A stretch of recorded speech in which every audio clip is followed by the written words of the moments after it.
thank you for finding the time for the interview. I really appreciate it and you have my respect. We're really excited to talk to you. Not just because you're always so good at answering the questions, but because you're coming out with your new single Ratchet in a few days. How does Ratchet reflect your growth or evolution since your last single? Hello, Melbourne Radio. I'm so happy I can finally talk to you. It's been a while since we talked about Franklin on your podcast, but this time, this interview is coming on my YouTube channel. I love you too, and thank you so much for this warm welcome. I think your question was something about growth and evolution on Ratchet. Since last single, I don't know. I forgot already, but I'm just really excited for this single to come out. It put Rekindle on whole another level, I think, and the song is so unique. Is it anything like Shape or Beautiful Liar? No, I don't think so. I don't think so because it's like a totally different genre, and the beat is just way different than anything I've made before. But don't you think Rekindle is going to end up with its own genre, and let's assume a vibe? Do you think this album is your magnum opus aesthetic? You got it wrong because Rekindle is not supposed to have its own genre. Really? Every song is really different, and it's not meant to be like a theme album, you know? Every single has its own aesthetic, and that's how I always wanted it to be. That's why I'm taking my time. You know what I'm saying? Okay, we got the clear picture of the album now, but listen, what inspired you to create Ratchet, and what message or feeling do you hope listeners take away from it? I don't like the word listeners, because I feel like it doesn't belong with my music, you know? I have fans, they're my everything, and they're not just listeners, because every listener becomes a fan, and that's just the truth. But answering your question, what I really wanted to show with this single is being unafraid of standing up for yourself. It's about ratchet bitches, let's call them that. But it's not like I'm any less ratchet than them in the music video. Because I feel like, and you may disagree with me, being a hypocrite is sometimes beneficial for your own good. Sometimes you just have to do things that people will hate to protect yourself. And I feel like this song shows that. So you're telling me this song is about protecting yourself. And to be honest, I do agree with you because the world isn't black and white. But the term ratchet has evolved over time. How do you interpret it in the context of your song? You know, the same way you would interpret ratchet. Normally, I don't think it's any less complicated than that. It's a harsh song, yeah. And I didn't add like secret meanings or anything. Honestly, I think this song shows the realest side of myself. Can you explain what you mean by realest side? What I mean is essentially, it really just boils down to me being ratchet and not caring what anyone thinks. Because I actually don't care, you know? And sometimes I just seem like I care, but I wanted to remind everyone that this isn't the reality. But it's interesting because you've been teasing Ratchet for such a long time. Correct. Yeah, correct. You are absolutely correct. Because I'm not gonna lie, Rekindle was delayed by like 3 months, and I knew I wanted to make Ratchet in October of last year. I appreciate you for taking the time and not rushing because I feel like the more delayed something becomes, the more good it is. Thank you, and yeah, I agree.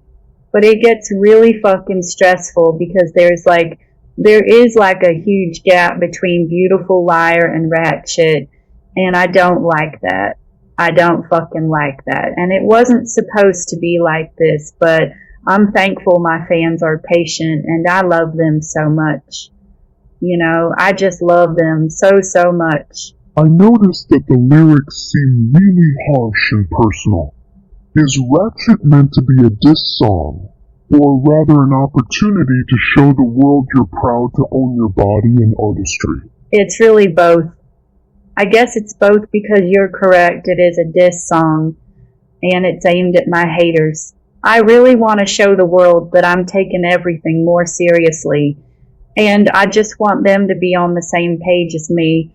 I mean, excuse my language, but really just fuck my haters. And I'm not trying to be negative, I'm not at all. I just have to speak the truth once and for all. No, it's okay, you can swear here. And you know what's funny? Like, a lot of musicians tell me how garbage my music is, and I listen to their music and oh my fucking God. My music honestly can't compare to theirs, but thank God.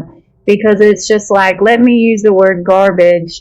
I'm trying to be nice and have class, and I will maintain that attitude.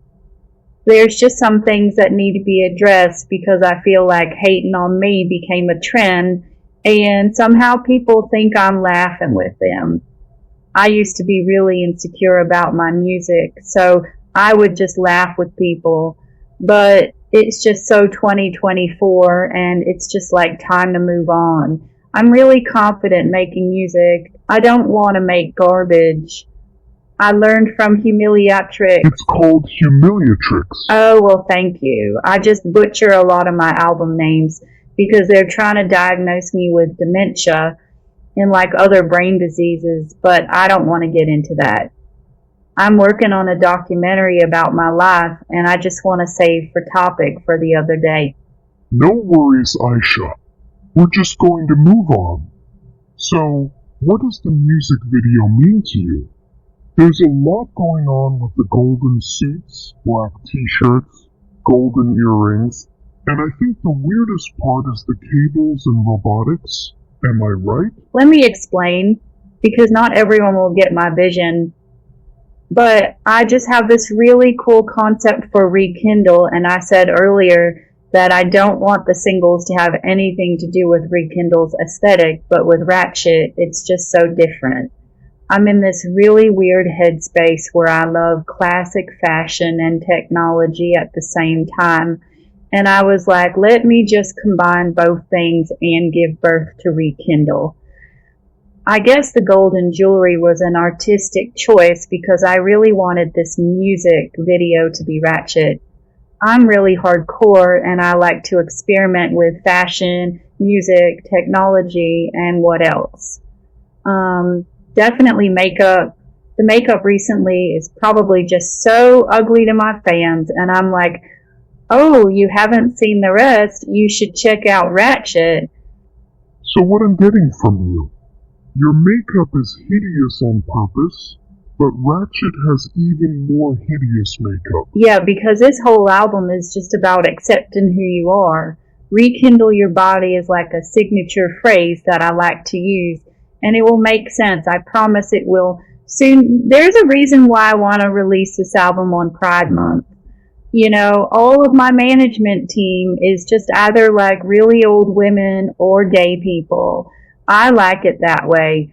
My management team is taking good care of me and my music, and I'm just like so excited to release Rekindle. But there's just something mysterious about the lack of features on the album. Can you, explain that to me? Oh, I can't explain yet. It's all hidden because I don't want to tease people with features yet, but there's definitely features, yeah. Is Lolita featured on Rekindle? Are you good friends with her? Next question, please.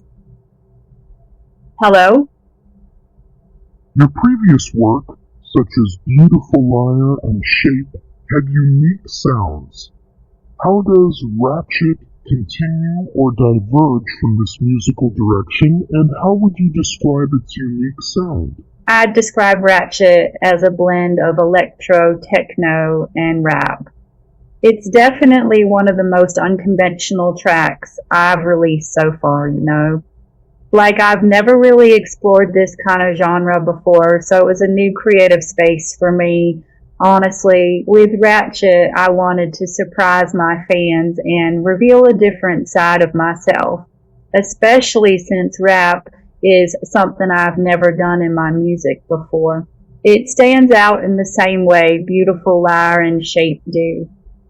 All three singles are like completely different from one another, and that contrast is really intentional because I love experimenting and pushing boundaries with each release, and that really matters to me as an artist.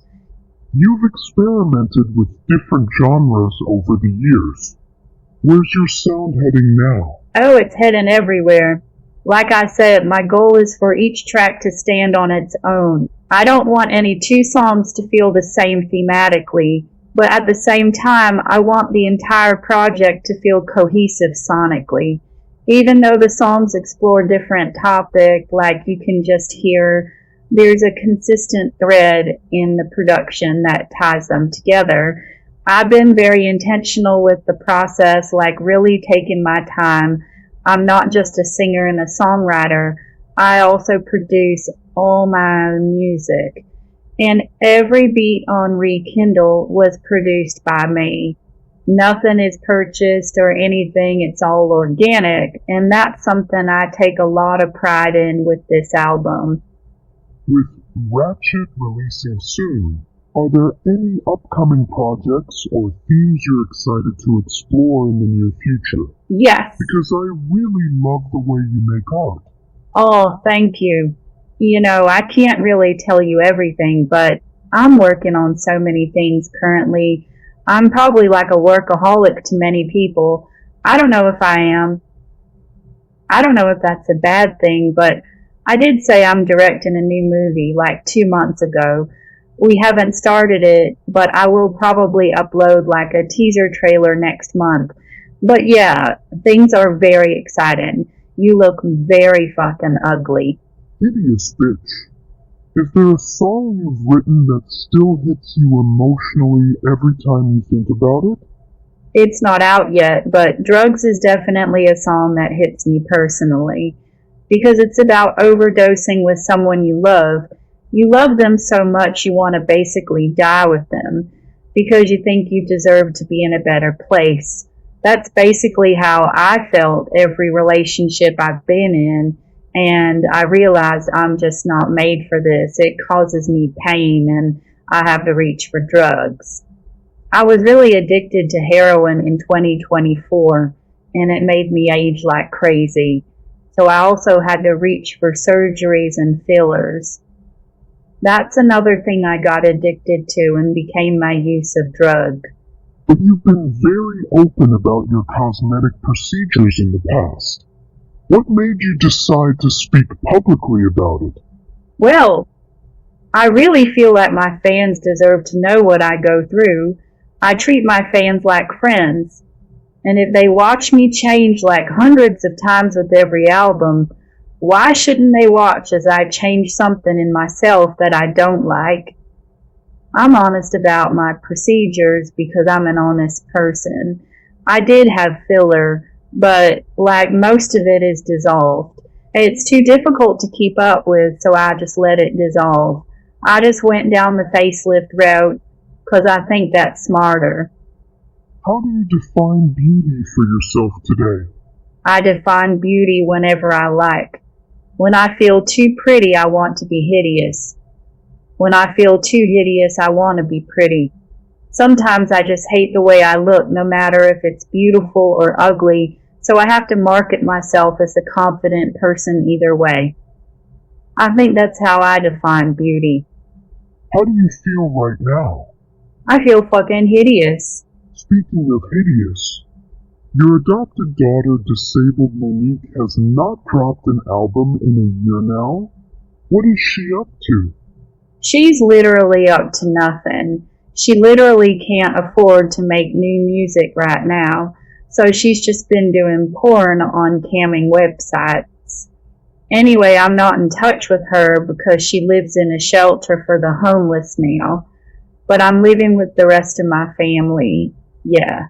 How is your family, Ayesha? Good. I mean, it could have been better. My son has been taken away from me by authorities, but I'm planning to get him back. I have 2 daughters and I'm pregnant, so I'm really happy right now either way. I have yet to see if it's a boy or a girl.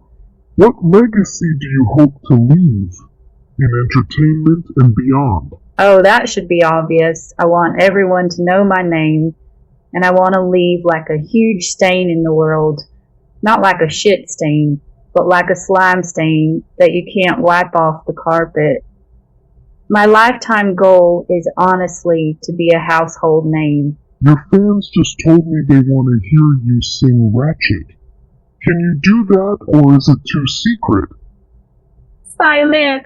The queen is speaking. You bitches need something expensive that won't be peeking. Ratchet, your jewelry is plastic. How do you call bitches that are afraid of magnets? It doesn't sound the same, but yeah. This sounds absolutely terrible. What was it like working with your producers on this project? Listen, I don't know if you're trying to be ignorant, but I said that all my new music is produced by none other than me. Nobody else is producing my new music. I am a producer. I know I'm fucking old, but it's not impossible for me to learn such thing as producing. Was there a track that went through the most changes during production? Ironically, it was actually Ratchet. I made like 10 different beats for that song. And don't get me wrong, they're really good, but they're pop. And I wanted Ratchet to be a rap song. Does Rekindle have scrapped music? It does. There's like 20 scrap songs, I'm not lying. I started working on that album since October. And scrap music is just a really natural process. It's bound to happen with every album. And Franklin actually has scrap music as well. I can name one song. I think it was Witch Nose. Yeah, it was actually leaked by my fans. I don't even know how. But I moved on. Will there be Rekindle Deluxe, or is the scrapped music forever sealed in a vault?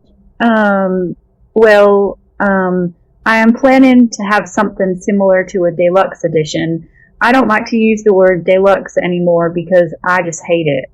So if I do make Rekindle Deluxe, it won't be called Deluxe, but let's say Rekindle Plus. Rekindle with the plus symbol. And it would be music that just didn't meet my requirements for the album. Does that mean the scrapped music is bad? No, not exactly, because, listen to me, I set my bar really high. If the feedback on Rekindle is like amazing and it beats Franklin, then you can 100% expect Rekindle Plus. Right now, I'm not focusing on that. I'm focusing on promoting Ratchet and giving interviews, I guess. You've spoken about your love for technology. What's your favorite gadget right now? It's a tablet. And would you ever design your own wearable tech or fashion line? Not really, because that's not my role currently. I want to sell you music and visuals. I'm not here to specifically sell you fashion. Not right now, but maybe when Baleen Beauty grows bigger. What song on the album makes you want to dance the most? Probably Dance and Party. Illuminati makes me want to twerk. Drugs make me want to cry, like I said. Striptease really fucking makes me want to dance. It's so fucking good. I love that song, and Illuminati. Probably my favorite songs that I've ever made, honestly. Can you play at least like a 5-second snippet? I can, but it won't have vocals because I don't want to show that to people yet. I think the beats are enough, but let me find the files and I'll play it to you in a second.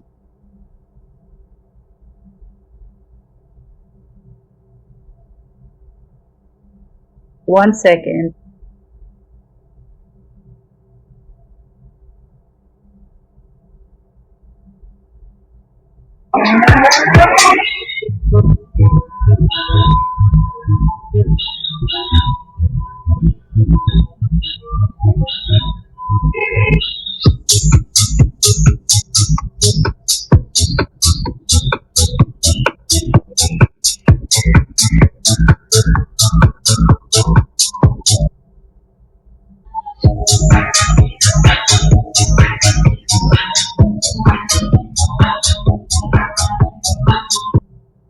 Okay, so that was striptease, and now I'll play Illuminati for you.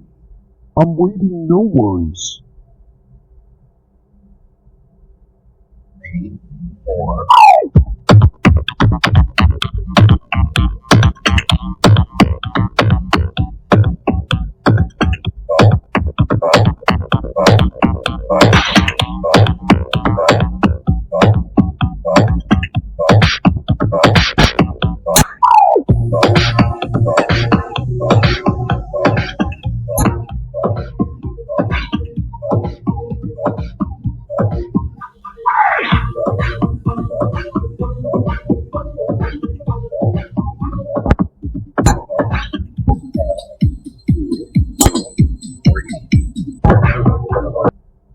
So that was Illuminati, and I really love that song.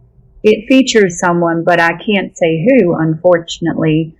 But I'm just so excited for people to hear this. This sounds really dark. Yes, it does, because I played you like the darkest songs right after Shape. Dance and Party is a really bubbly Europop song that I've made in October. Is Rekindle a visual album, or is there film element connected to this release? I guess I could call Rekindle a visual album, but I don't know if I want to make a film. There's actually like a lot of interludes and poems for the album's release, so take that into account however you like. Maybe there is a film, who knows, I can't tell you. If Rekindle were a movie, what would the plot be? It would be a female robot that wants to be human. So she enters the nearest nightclub and encounters someone who ultimately alters the course of her existence. And since she lacks the capacity to feel trauma herself, because she has no feelings, she traumatizes other people. So her perception of humanity changes, and she decides to end her life. She slowly destroys her metal body, dismantles her own limbs piece by piece, and eventually she just becomes wires in the very room she once left in search of a nightclub. But you wouldn't use this for your film, am I right? No, because Rekindle isn't even really a movie, it's an album. What was the first song you wrote for Rekindle, and did it set the tone for the rest of the album? You know, I actually lied when I said Ratchet had the most versions. It was actually Shape. Oh my god. Shape was like the first song I've made for Rekindle. It was actually really confusing to make because Shape literally has more than 10 beats. I don't know if I want to release the scraps, because then it's just easy for others to steal my work. But yeah, Shape was the first song I made for Rekindle. What's one sound you'd love to sample but haven't yet? You know, it's actually funny because I never sample anything in my music. Everything I do just comes from my head. But I actually did sample something in Franklin. I think Yellow samples Miss Prada because she was actually about to feature on the album. And I even almost sent her the money, but she was just in another country when we spoke. And me and my team were tight on schedule with Franklin, so I just made Yellow in her memory to still have her spirit. But I don't actually want to sample anyone. If anything, I want others to sample me. I'm gonna ask you something fun and materialistic. If you had the chance to sell your entire music catalog for $1 million, would you do it? Not really. Because, you know, I can afford anything I want. I don't need those millions of dollars. I have sponsors and people who pay for everything I want. We don't need to get into this, but I do have people who are keeping me safe and rich. And also beautiful, by the way. What's one message you want to share directly with your listeners? Like I said, I don't like the word listeners. They should just be called fans. But what's one message I could share? Whenever someone tells you what to do, remember that there are always two sides to every coin. someone else might be upset with you for following that advice, you know. The truth is, you shouldn't live by others' expectations. Do what feels right for you. Some people will love what you do and others will dislike it, and that's okay, you know. It's important to respect that different opinions exist, but that doesn't mean you have to follow them. That brings us to the end of our interview. Thank you so much for joining us on Melbourne Radio. It's been a pleasure. Wishing you all the best with your upcoming single and new album. You're a truly unique pop star, and it's clear you know exactly what you're doing. Your fans and I can't wait for next Friday. Thank you so much, and I really enjoyed this interview as well. I love you, Melbourne Radio.